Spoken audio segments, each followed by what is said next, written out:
get ready to fight from within. You're about to go behind enemy lines. Roger, 3-2. Goliath copies all. Go ahead. Target is surrounded by multiple firms entering what appears to be a residential area. Requesting permission to engage. Over. From the People's Republic of New York City, you're now going behind enemy lines with Gene Baradelli and Russ Gallo.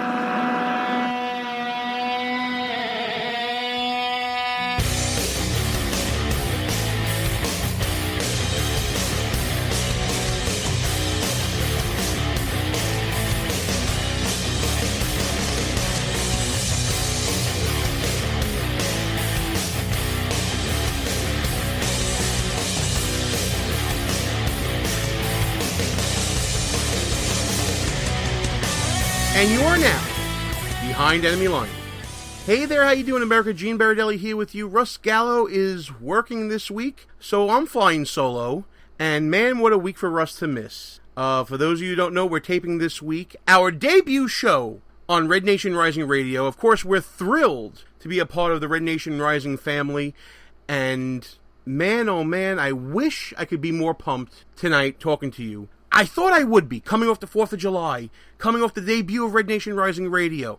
You know, feelings of patriotism being out there right now, and then it all gets deflated when you see behind the curtain and what happened this week with the FBI, oh man, and their recommendation to not bring any charges against Hillary Clinton for admittedly lying, admittedly extreme carelessness in her job as Secretary of State, admittedly creating a national security breach at the State Department where over 100 emails that were deemed classified and above were exposed and, according to the FBI, most likely picked up by outside forces, states, adversaries, what have you. Yet, in the face of all that, and in the face of making a case for federal charges under the law, and we'll get into the law in a second, a recommendation, singularly from the FBI, saying don't bring charges. We'll get into my feelings on all this stuff. Oh boy, folks, this is going to be an unload of emotion,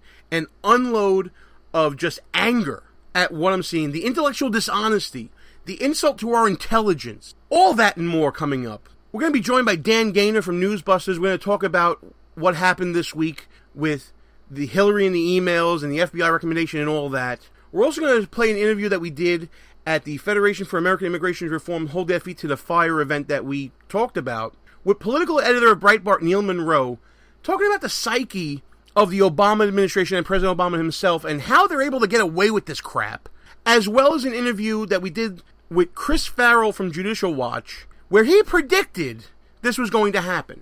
I gotta tell you folks, normally I'm, kind of happy-go-lucky, kind of laid back, kind of, go with the flow kind of guy. Tonight I'm angry. I'm angry for just about the same reasons that you are. I'm angry for a lot of things. First off, I'm angry that our intelligence as citizens is being basically just insulted. President Obama's administration. Let's go through the optics of this. The Obama administration last August said they were going to be doing an investigation into these emails. The FBI was going to be doing it. More recently, we've seen the president endorse Hillary, then meet with the Secretary of State. We'll get into that meeting with Dan Gaynor a little bit because there's some nuances to that you should know, especially about the coverage of it, whether or not it was the press was allowed to attend, whether or not it could have been covered. Then Bill Clinton meeting in an airplane, just happened to be there where Loretta Lynch was and met for a half hour talking about their grandkids. Yeah, if you believe that, I got a bridge in Brooklyn to sell you. The news coming out that there was going to be that leaked out from the FBI saying that there were going to be no charges. And then coincidentally, President Obama in South Carolina with Hillary Clinton while the announcement is being made, like they didn't know what was going on. I'm sorry, I don't believe that for a second. And it's not that I don't believe it because it doesn't pass the smell test. I mean, it doesn't. It's because I've seen too much behind the curtain in my roles within parties and within politics. I'm sorry. There's a leak, there's a source. There may not have been an official meeting, but there was an unofficial meeting. There may not have been an on-the-record conversation, but there was surely an off-the-record conversation. That's how politics works, folks. That's how government sometimes works, and it works to our detriment like that. Here's the bottom line for me. There's laws in this country. We're a nation of laws. We're not a nation of men, right? Or women, whatever you want to say. I don't really play that game. But let's be intellectually honest for a second. There's a section of the penal code for the federal government, 18 U.S.C. 793, subsection F. I'm a lawyer by trade. For those of you who don't know from Red Nation Rising Radio, this may be your first time listening.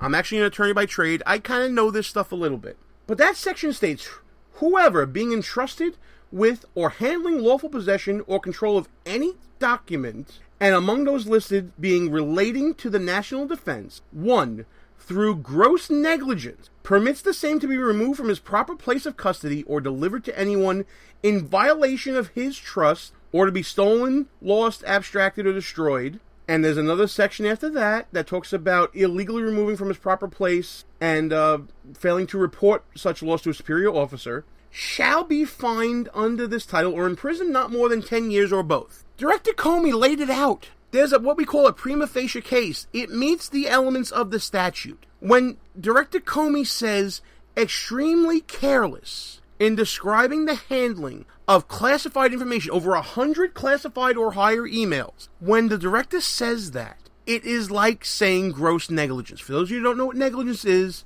there are 4 elements to negligence: duty to do something, a breach of that duty, proximate and actual cause, and then damage resulting. The higher version of that is an extreme carelessness, an extreme breach of duty. Not only just a normal breach, but an egregious breach, an extremely careless act, extreme inattention, whatever the case may be. That's what we're talking about with Hillary Clinton.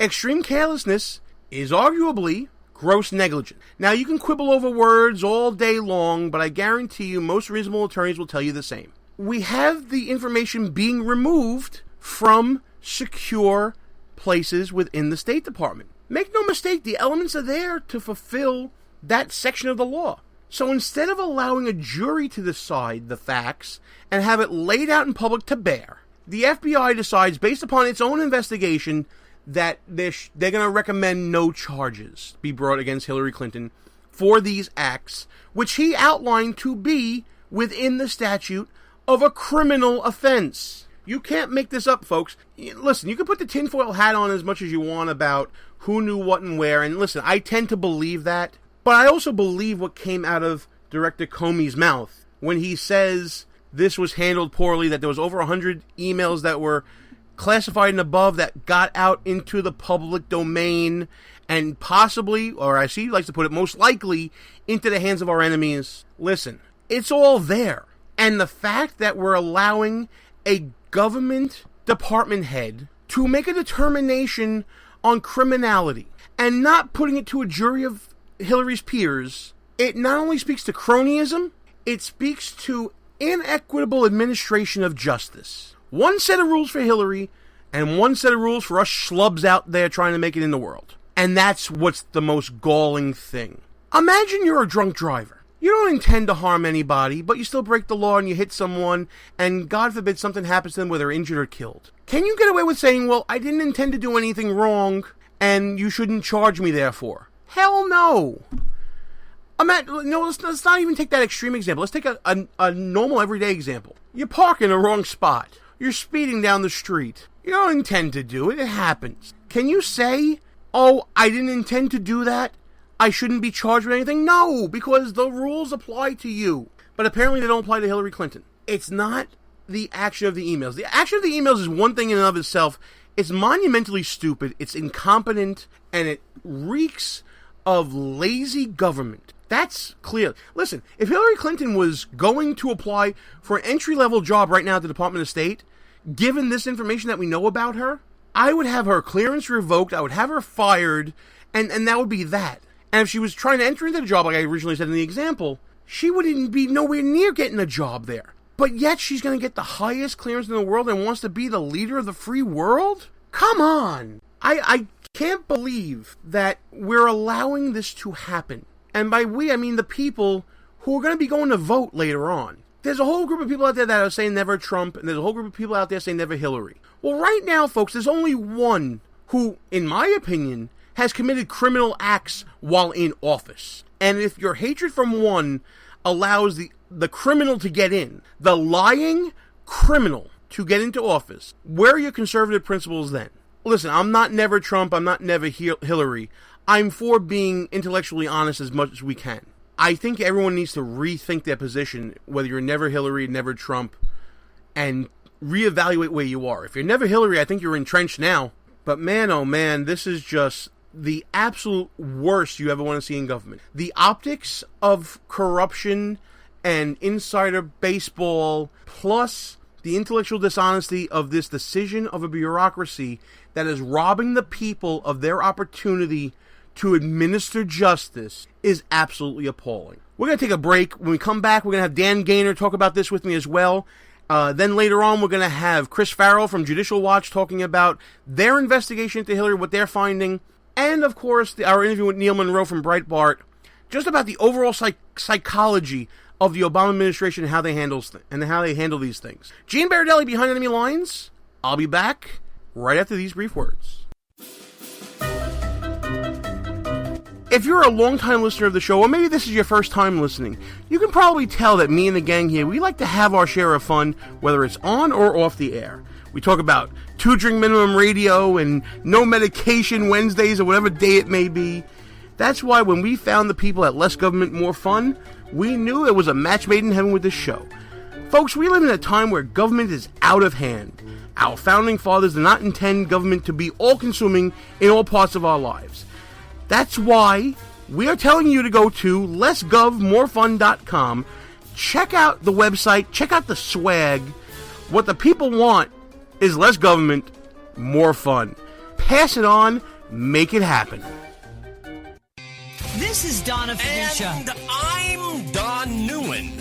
Ladies and gentlemen, join us every Tuesday night at 9 p.m. Eastern for another riveting, politically incorrect, unfiltered, and mind-stimulating episode of Cowboy Logic Radio, right here on Red Nation Rising Radio. Back to you, Donna. Speechless. I'm absolutely speechless, which is a rarity. Behind Enemy Lines Radio is all about being right. No, seriously, it is. If you ever listen to Russ Gallo or me go back and forth on some issue, we always want to make sure that we remember who said what and when we said it. That's why we go to goonrecord.com. It's a brand new social media website. Challenge people on what they believe, whether it's in politics, sports, entertainment, finance, whatever. There's a category for you at goonrecord.com. Check it out right now. Tell us, what do you stand for? It's time for you to go on record. Behind Enemy Lines. Back on the air. Gene Baradelli, back behind Enemy Lines. Joining me on the line right now, our friend from Newsbusters, Dan Gaynor.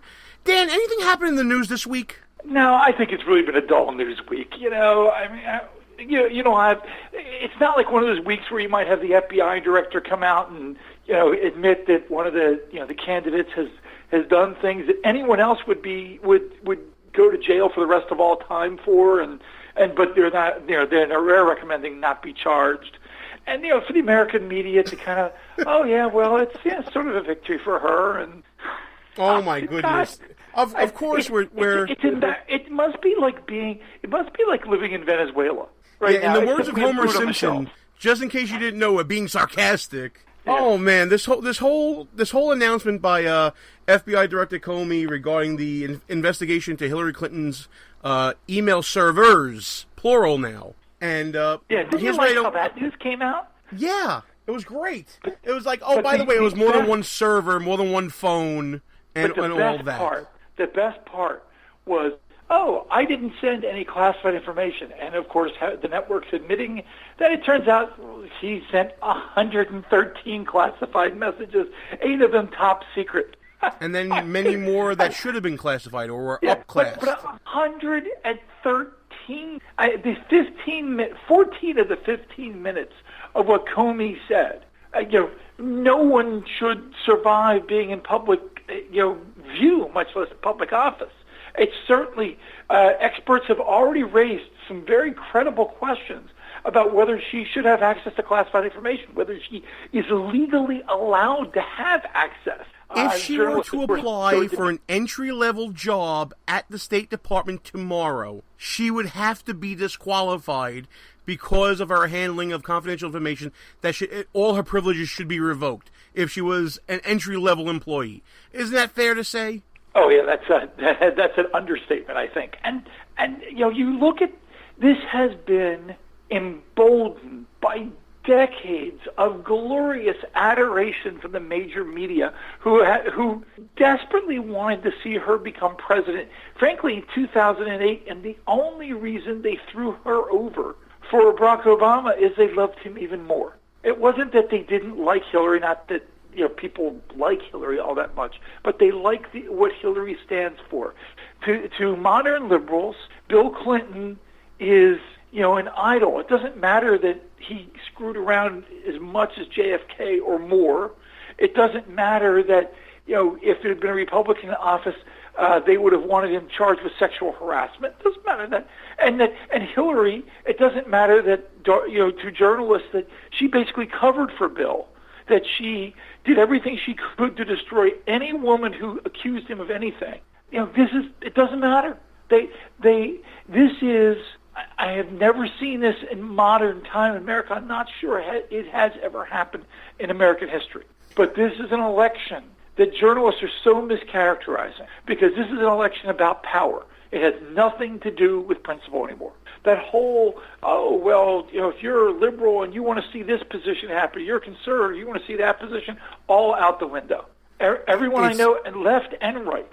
And I know a lot of angry Sanders people. I know some strident Hillary people. I know, pro-Trump people. I know never Trump people. But everybody is all just. This is it. It's just flat out. It's a political war.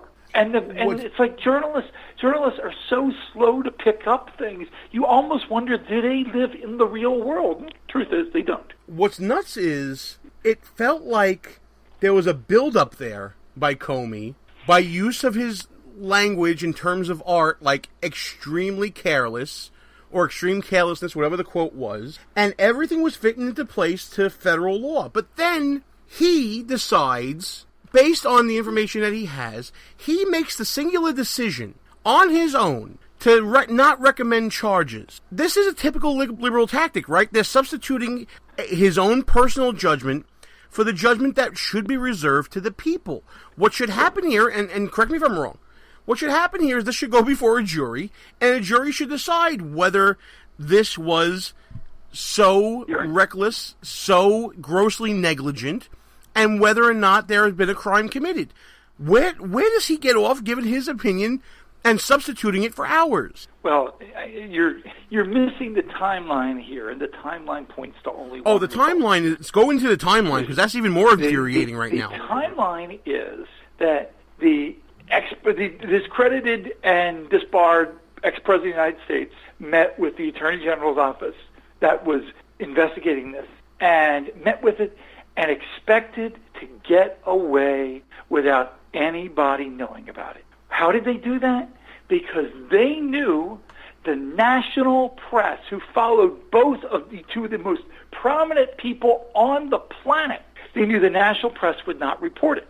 And in fact, the FBI, who were guarding both of them, prevented the press from either videotaping or photographing the event. Think about that for a second. The FBI prevented the press from photographing or videotaping an event that would have made, because when you tell people they attended, it's one thing. When you get a video or a photograph indicating they met together, that's damning. That's proof that ordinary people can see. So then you go on from that. The only reason that story broke is a local news reporter broke the story. Suddenly then everybody's going to cover it. That meant that Lynch had to back out, which meant then the buck stops with Comey. And of course, now, before Comey gets to make his decision, the president, who happens just coincidentally to be the man who named Comey into this job and to be his boss, the president then takes Hillary for a ride on Air Force One. So now the Obama administration has met with Bill Clinton, the husband and former president, discredited, disgraced, and disbarred president. They meet with him. They're guarded by the FBI, who prevents the press from doing their job. Then it all blows up anyhow because one local reporter breaks that rule and actually does journalism. So then Lynch backs out, but before we find out about Comey, Obama goes and takes Hillary out on Air Force One. And then Comey comes out and does everything to say Hillary is awful, evil, horrible, and, oh, by the way, but I recommend not be indicted. It makes you wonder, who has what dirt on Comey, who or what he's been sleeping with. Certainly nothing perhaps with a spine. Will journalists remind people this timeline? No, they won't. Will they remind you that the FBI that just made this determination are the same FBI that was protecting Hillary back by not letting people videotape Bill Clinton and Lynch? No, they won't. In fact, I've watched 2 of the programs tonight already. And you've got NBC, dragging out dragging out Donald Trump scandals to even things out because Hillary's got a scandal, but Hillary's scandal is she lied so many times about sharing classified and top secret information. She was potentially hacked. She was using her bogus server in foreign countries where hackers are prevalent. And then Donald Trump's scandal is one of his staffers put a 6-pointed star on a document to tweet it. And they act like they're the same flipping thing. Now, we did an analysis early this year. And I got to say one thing just before you go into the analysis. Okay. You started out with the premise that the media is protecting them. I agree somewhat and I disagree somewhat in this point as well. There is such an arrogance in the actions of this administration that A, they think they're doing nothing wrong, and B, they have such a superiority complex. I'm so infuriated right now I can't even talk. But that they are actually insulting the intelligence of the American people, and they're knowingly doing so. I think there's a lot more about the audacity of the administration than there is, obviously they swear to and the media covers them. But I say that to bring up this question, and then I want to get into whatever analysis you were talking about. The media, I spoke to Neil Monroe recently from Breitbart, and he was telling me the story of that, well, the media is, filming the politicians, but the politicians are also keeping track of the media, and, daddy needs to pay the rent and make sure they keep a roof over their head and all that stuff. Get into that and then get into the analysis that you were talking about. How much of this is pressure from the administration on the media to keep them in line and to keep them gainfully employed? Well, I think keeping them in line, journalists know they'll be gainfully employed. This election, they'll get more views this election because it's controversial. See, they want the controversy. They want to stir up as much controversy as possible because, that gets views, that gets broadcast views, it gets web ads, it gets all sorts of stuff. They just want to make sure they fix the result. This is like, it's like gamblers. If you've got a big line for the Super Bowl and, one team's favored by 15 points, well, there's not going to be a lot of betting action on it, not a lot of attention if it looks like that one team starts rolling up the score. I'm a big Ravens fan, which I know is probably something I shouldn't say on air here, but you remember what happened in New Orleans a couple years ago with the Ravens, where the Ravens were really winning big, and then you go to halftime, you come back out, the Ravens score a touchdown, and then the power goes out. That's the American media. That's what they want to do. They've got to even the odds some. They've got to make it close because if it's not close, people don't watch, people don't pay attention, people don't listen to them, they have no influence. But they want to be loosey with the football. And so when they want to make it close, and when Donald Trump goes to kick that football, they want to pull it out from under him and make sure that he loses. The analysis I was going to make a great example of this is, here, like I said, Hillary Clinton scandal, and what are they talking about? Talking about Donald Trump with a darn tweet. We looked at how much they talk about scandals for the candidates, 4 times as much for Donald Trump. 430 minutes this year devoted to Donald Trump scandals on ABC, CBS, and NBC, just their evening news. Not their morning news, that'd be tons more. Just their evening news. 1/4 that for Hillary Clinton. That's how they're setting this up. They went from covering Donald Trump a fair amount positively to, as soon as it looked like he was going to win, they pulled the football, and they're hoping for him to fall. But they don't want him to fall right away. If he falls right away, nobody watches them. And that's pretty much it. Listen, I'm literally tongue-tied due to the events of today. But the one thing we have to do is we have to plug all the great works that Newsbusters is doing. Like I say, every month, it's on my daily blog roll. I check them out every day. I'm definitely checking them out this week to see all the intellectual dishonesty coming not only from the administration, not only from the FBI, but from the media. And tell everybody all the places to check out this week with Newsbusters to get the most up-to-date information about how the media is covering this and other Clinton scandals. Because, we still have to talk about Clinton Foundation and a whole bunch of other stuff, right, Dan? Obviously, you should go to newsbusters.org first off, because that's the main page. But I also started a brand new column just in between last time I was on and this time. A weekly roundup of the most twisted, bizarre, crazy garbage you find on the liberal web. This week, it outdid itself to the point where we couldn't even discuss a couple of the items on air. That'll be in the culture tab. Very easy to find. I recommend you reading it and sharing it, because here's the problem with the left. We all ignore the most insane things that they do. We all ignore that they call The Shallows, that new Blake Lively movie, white survival porn, because we care about her, we don't care about the local people dying. Well, you know what? You never care about the extras dying. You never care about the people who got 1 or 2 lines. You care about the star. That's the way Hollywood works. Tell them to get better agents. You don't care. When I talk about Cosmo, which, like I said, we will not go into detail about one of the Cosmo items, but it shows how perverse and perverted the left has become, that what they're advocating for behind the scenes, they think people aren't noticing. Well, I am your designated guy to notice this stuff. All right. Well, listen, this sounds fantastic. Everybody check out that column on a regular basis. Dan, we got so much show to do here. I got to let you go, but thanks again for coming on. I wish we could spend the entire hour with you, pal. It's just... It's that ping pong, it's the tennis ball theory of politics. They're shooting so many from that automatic shooter across the net, you don't know which ones to hit back today. But thanks for giving it a shot with us, and we really appreciate it. Thanks. I'm going to get a really big racket, because that's what they've got. Yeah, you get a really big racket. I'm going to get a really big glass of Jack. And we'll be back after these brief words. Hey, this is Congressman Dave Bratt out of Virginia 7th, and you're listening to Red Nation Rising Radio. Gene and Russ, back behind enemy lines, Red Nation Rising Radio Network.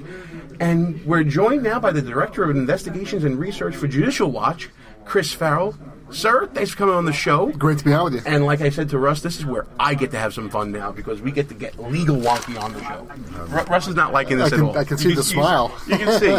All right, so let's talk about what we were just talking about off air, about the news from a certain deposition of a certain IT professional attached to a certain political candidate for president. Well, name names. Okay. Hillary Clinton. Talk about this deposition. Sure. Your listeners will know that a judge here in D.C., in fact, 2 judges, have granted us discovery with respect to Hillary Clinton's emails. And what that means in regular English is we can take sworn depositions of Hillary Clinton's inner circle with respect to her emails, what they were doing, what they weren't doing, what happened to those records, how were they destroyed, all the details. And in the course of doing that, we've deposed, I guess, so far 4 people. But today, Brian Pagliano, the IT guy, the guy who actually set up the server, ran the system for her, was deposed by Judicial Watch. About an hour-and-a-half long deposition where he invoked his Fifth Amendment rights 128 times, according to my colleague, Paula Fernandez, who was there. We asked all of our questions. We got him on the record, and we got him saying he wants to invoke his rights of under the Fifth Amendment. That's once every about 45 seconds or so, I would think. Yeah, that's crazy. So, I mean, we would get the question out, and he would say, thank you, but no thank you. Now, is he represented by the Clinton campaign attorney, or does he have his own private counsel? He has his own counsel. Okay, so he's definitely going to be the fall guy then. If he's not in the camp, Russ, of the Clintons, that means he's not working with them. That means that they may be looking to scapegoat him later on. But so what? I mean, what would typically happen to a guy like this? He was an IT guy, right? He installed stuff. I mean, why would he? And this is for the non-lawyers listening, like myself. Why would he invoke his Fifth Amendment right? I mean, the implication there is maybe he thinks he committed a crime. Yeah, I mean, he is. You know, if you walk the whole story back, of why would a Secretary of State set up her own outside server to run all of her business, all of her U.S. government business across, when there's already established unclassified, secret, and top secret level communications channels? Why? The only cabinet secretary in the history of the country who's ever done this. You'll hear people trying to defend her go, oh, well, Colin Powell sent email. It's true, he did. He sent email from a private account that he coordinated with DS, the Diplomatic Security Service, but he never set up his own server. A server is a totally different deal. And so here's the guy who did it, right? He has the hands-on, direct knowledge. He knows who told him to do it. He knows when it was done, how it was done. We already have emails produced to us where they know that they were being hacked, and they had to shut the server down and restart it. Let's get all the details on that. How did that happen? What did you see? Where did it happen? Who did you report it to? When that happened, did you report it to the State Department or the FBI, to NSA? I mean, these are big, big questions. This has to do with all the work product of the Secretary of State of the United States. And actually, Russ, to me, this is a bigger deal because this is the person that should know the server logs. This is the person that should know the ins and outs of the information coming from the server, what IP addresses are pinging the server, things like that. Sure. And if this guy knows this stuff, it could blow everything wide open. So, Chris, if you can, explain to our listeners how the legal system works. Not in depth like you guys want to do, I know, but come on. In general. So the FBI investigates someone. Your average citizen out there is thinking, like, why isn't the FBI indicting Hillary? Like, and that, obviously that doesn't make sense. But if we could explain what is the process that should be followed and what is the likelihood it will happen. And I have the added advantage of my past life. I was a special agent of Army counterintelligence, so I've actually done this for a living. I'm not guessing at it, right? I've done national security crime investigations. I put bad guys in jail. I've taken Foreign Intelligence Service officers and burned them back against their own service. So with respect to what we're talking about, if people really want to get wonky, they can Google up something that says, it's called 18 U.S.C. Section 793. And that what that is under the Espionage Act. That's the law that discusses mishandling national defense information. 793 is the felony version of it. That's the heavy hitter. 1924 is the misdemeanor version of it. That's what General Petraeus was prosecuted under. And he pled out 2 counts, $100,000 fine, 2 years probation. And frankly, what Petraeus did pales in comparison with what Secretary Clinton has done. So in my opinion, and again, this is an educated opinion, I've done it, all the publicly available facts concerning how this server was set up and operated, really the rules of evidence, the details that were required were satisfied last fall. Everybody knew enough.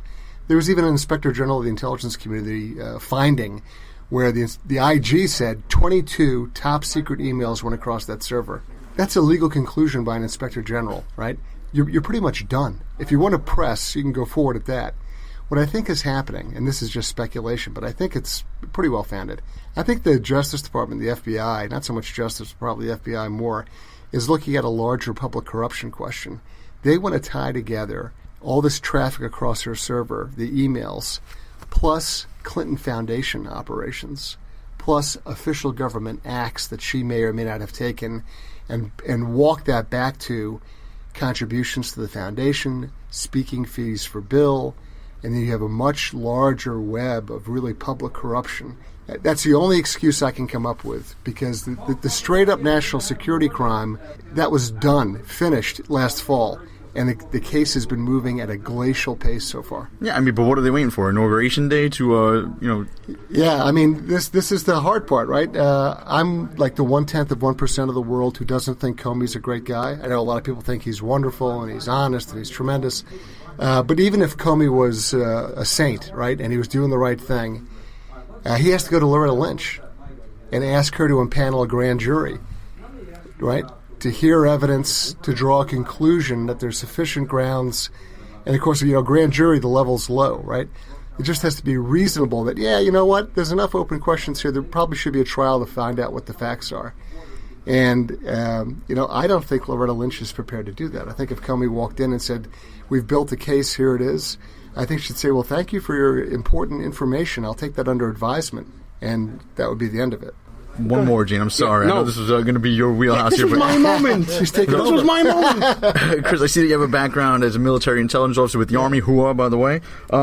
So if you can explain to our listeners, so when you talk to the average dummy in the street in New York City, a Hillary Defender robot drone, they'll say things like, well, none of that stuff was marked classified, or first of all, there's no classification classified, but that's for another day. Can you explain to them why that argument is nonsensical? Right, it's baloney. So any federal government employee, when they are indoctrinated, and that's the word that the government uses, they're indoct, that's the shorthand. When they're indoctrinated to classified programs, all these special access programs that Mrs. Clinton would have been exposed to, you are pounded over the head over and over again about what levels of material, how they're handled, how they're marked, if they're unmarked.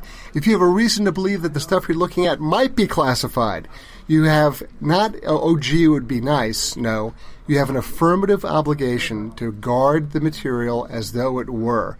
So if you go, hey, look, you know what, I'm reading this thing, and it looks like, just by context, what I'm looking at looks like some sort of special collection platform was used, whether it was technical, human, but there's information in here. It's one of those things that's like pornography. You know it when you see it.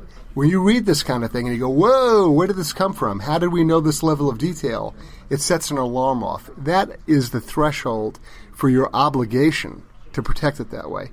So this phony baloney talk about, it wasn't marked or unmarked, that's a lie. It is a red herring argument that people will throw up. Listen, I think we need to round this out by I have one final question. I'm dying to know where we started, right back where we started. Sure. 0 to 10.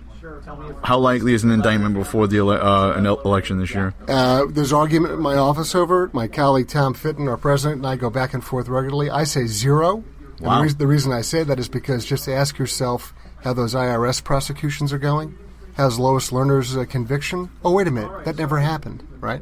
And I expect the same approach with respect to these emails. And that put Russ Gallo right into the dumpster. Where's the bar? Where's the bar? All right. Chris Farrell, Director of Investigations and Research for Judicial Watch. Tell everybody how they can get in touch with Judicial Watch, support the organization, donate, of course, because we want to make sure that you continue the great work that you're doing. Thank you very much. The best thing folks can do is go to judicialwatch.org, O-R-G. That's our website. We post up on our website everything that we do. So if you want to see records, documents, transcripts, some of the stuff we've been talking about, it's all up there. And sign up for the newsletter. I get it every month, and it's got a lot of great information in it. Chris, thanks so much for coming on the show. Thank you. Behind Enemy Lines. Joining us right now, one of the political editors for Breitbart, Neil Monroe. Neil, thanks so much for coming on the show. Delighted to be here. That's the first time everybody's ever said anything like that to us, being delighted to be with us. So, a little context to the interview. We're taping this right when President Obama, or right around the heels, I should say, of President Obama's response to the Supreme Court being equally divided on the matter of U.S. versus Texas, involving one of his executive actions on immigration reform. And we were talking about his demeanor and his approach to the press conference. Neil, get into what you saw and you observed in this response. Okay, so I've been a reporter or editor for a long time in Washington and at the White House, and one of the things that fascinates me is the way he talks. Republicans try earnestly say, well, I'm right because of this argument and that argument and, rights and history and, yeah, okay. Obama's got a very different shtick, which he has learned over the years and he has developed with the help of university psychologists and such like. And it goes like this. Dear Americans, today I didn't get what I want because other people just don't realize how right I am. And you know that. You know, you're with me. You wouldn't possibly disagree with me because then you'd be a loser, a wallflower, a bigot. So we are what I say we are. The arc of history is going my direction, and so you get on the bus or you're a loser. It's a way in which he doesn't argue his case. He assumes everything he says is correct, and he kind of slyly intimidates swing voters to stay out of politics or agree with them for fear of being shamed or embarrassed. Reporters go along with this to a preposterous extent. And why is that? Isn't the job of a quality reporter to challenge and question authority at every level? Oh, what an idealist you are. I try. Let us be practical. In the White House, when the President's press secretary is speaking, you see the camera pointing at him. But there are also cameras pointing at the reporters. And so if a reporter were to stand up and ask a rude question or persist or be aggressive, you know who's going to watch that?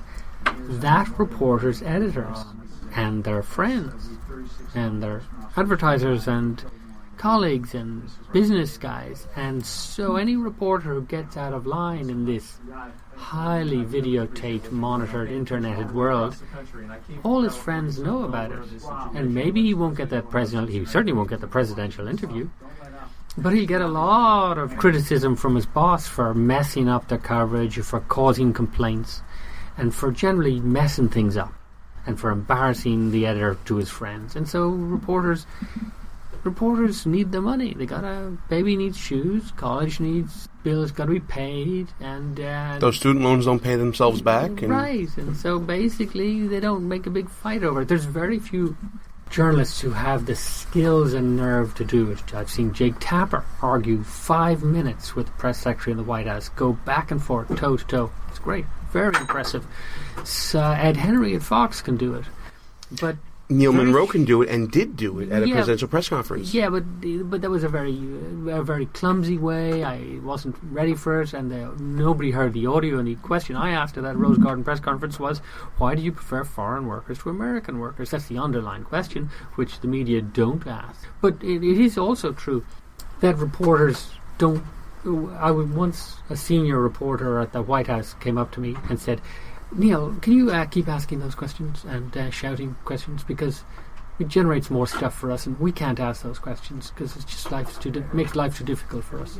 So we'd like you to ask those questions. But as it is, no other reporters volunteer for the job, which is preposterous. So I guess here's an immigrant that's doing a job that Americans won't do. Oh, man. How disheartening is that to know that a free press This was like a shot to the gut just now. Yeah, from my idealism. Because you'd like to think that. Neil, the president's arrogance is unparalleled. His condescension, his lack of personal responsibility. Everything's the Republicans' fault no matter what the topic is. Is this an Obama phenomenon, or is this the new face of liberalism going forward, where anyone on the left is just going to play this card that he's been playing? You're an idealist, and you believe in that there are best ways to do things, and we should work our way towards these things. It's a very American story, a very American feeling. But Obama's sort of postmodern, doesn't particularly like America or America's history or culture, and so he just wants to win. He just wants power. And on immigration, he said in October or so, 2014, maybe November. He gave a speech in Chicago where he said something like, Americans really don't have the right to decide who lives in your country. Really, the only people who had that right were the American Indians. And but Americans keep insisting that they like Americans more than other people. It's a real problem for policy making. And in a way, that's an incredible speech. He's saying how explicitly Americans don't have the right to decide who is an American. The clever people should decide. The progressives should decide. And if they're demanding... If they think they have a right to that much power over the future, well, of course they're going to change their language. And that arrogance comes through in the way they talk about things. And, well, let's shift, if you like, to gun control. They know perfectly well it was a gay Muslim, son of immigrants, who murdered all those gay Latinos in Florida shortly before the election. They know that. But they're so determined, they're so willing to evade their responsibility for that they happily shifted to guns in order to change the subject before the election. They did the same thing in 2012 when Obama's preposterous foreign policy led to the Benghazi killing. They just turned around and blamed the video with the help of my trade, of course. They can do this, so they do it. since you transitioned there, Neil, I can't figure out, and again, I'm an idealist, why is the media not in an uproar over the fact that the DOJ released heavily edited 911 tapes of the Islamic killer in Orlando? Right, the transcripts, yeah. You think we're stupid? No, we're so clever. We can persuade ourselves of anything. If Obama wants us to believe that blue is yellow, we can do it. Just don't embarrass us for too long. Don't ask us to do something really stupid in front of the children. We're perfectly capable of persuading ourselves. And so, yes, he can change the subject from the failures of his anti-jihad policy over to white guys liking guns. No problem. And how do reporters do it? It's because we're so clever. Stupid people and normal people say, well, I see those important facts, I'll pay attention to those important facts. Now I got to go feed the kids. Clever people are already a million ways capable of saying, well, that colour blue, it depends on what frequency you're looking through it, and if I wear these glasses, and perhaps if I wasn't such a patriarchal hetero, yes, I could see it all in a greeny kind of, yes, it's increasingly green. We can persuade ourselves of anything if we have the incentive. And the underlying incentive we have is, okay, so I'm a reporter in Washington. Let's say I was just a reporter, forgive the phrase, in Skokie. What would I be covering in Skokie? And for those of you in Skokie that want to send hate mail, you can just send it over to... Directly to me. Right, directly to Neil. And I'd be doing tickets on the street. I'd be doing a local retail store, mall opening. I'd be writing about a city council meeting. Oh, what does that do to my ego? Oh, you guys in Skokie are cruel. Much better to send me to Washington, where I can hobnob with famous politicians. I can ask questions in the White House, where the money's better. We got the Kennedy Center. It's just lovely here. With all your money, thank you very much, especially Skokie. And so in that context, there's an enormous incentive for reporters to go with the flow, to support big government. And who is the party of big government that makes us important? The Democrats. If small government Republicans were in power, what would they do? They'd decentralize power back to the states, and suddenly I wouldn't have so much interesting to do. Or maybe if I interviewed a Republican politician, he'd say, well, I'm not really doing anything today because Americans are running their own lives, so hey, you want a cup of coffee? Let's go out on the back porch and look at them all. Oh, the disaster, the humiliation. We like being important. We like the money. We like government being important. And so it's a gigantic ego train, which makes us, in the old term, camp followers of Washington. And that's my best explanation for it. I'm sure I can think about it. If we turn that on its head, and you have someone, let's say like a Donald Trump, bar you from his events and from his meetings, doesn't that signal that, okay, we need to have a talk as to why we're not allowed here anymore and what you expect from us, and kind of set expectations between each other? No. It signals I'm magnificent. I'm wrong again. My friends in the media trade love me. I'm famous now. Trump hates me. I must be good. Oh, I'd get all the tweets and love coming in. So it's better off to go to war. It'd be great for my career to be hated by Trump, if I may. But I won't think of the important things, because the important things are threatening. So, why is Trump kicking me out, so to speak? Well, because he won the primary. Well, why did he win the primary? Because he beat all the Republicans. Why did the real estate guy from New York beat all the Republicans? Because all the Republicans were so impossibly lame. Because the Washingtons failed. And that means I, as a DC reporter, have failed. You think I'm going to go that train? No, I'm not going to think all those thoughts.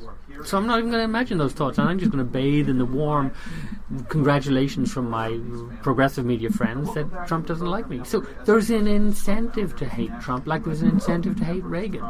The only thing that counters this is the sustained application of political, social, and economic power from ordinary Americans who keep our friends, progressive friends, out of office, deny us status by shrinking government, deny us money by lowering taxes, and gradually our egos will shrivel and we'll go find another job. But that's a long-term project. For the moment, it's just fight to stop Democrats. Look, Democrats believe they get to appoint Supreme Court judges. And you know what Supreme Court judges do? They get to decide love, the meaning of life, death, everything. Of course we love being Democrats. It's what makes us powerful and important. It's marvelous.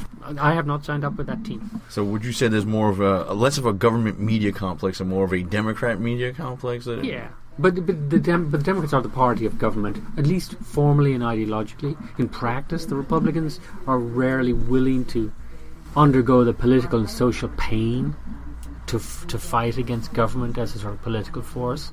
But Republican voters, frankly, are tired of seeing taxes and power and money get sucked up to Washington. Thank you very much. And meanwhile, we send you the detritus of our broken policies, like, hey, jihadi in Orlando. Sorry about that. Hey, we're not changing anything.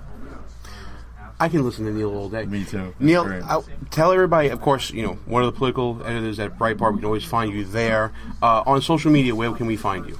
Well, actually, at the top, apparently. Apparently, it turns out... Numero uno. That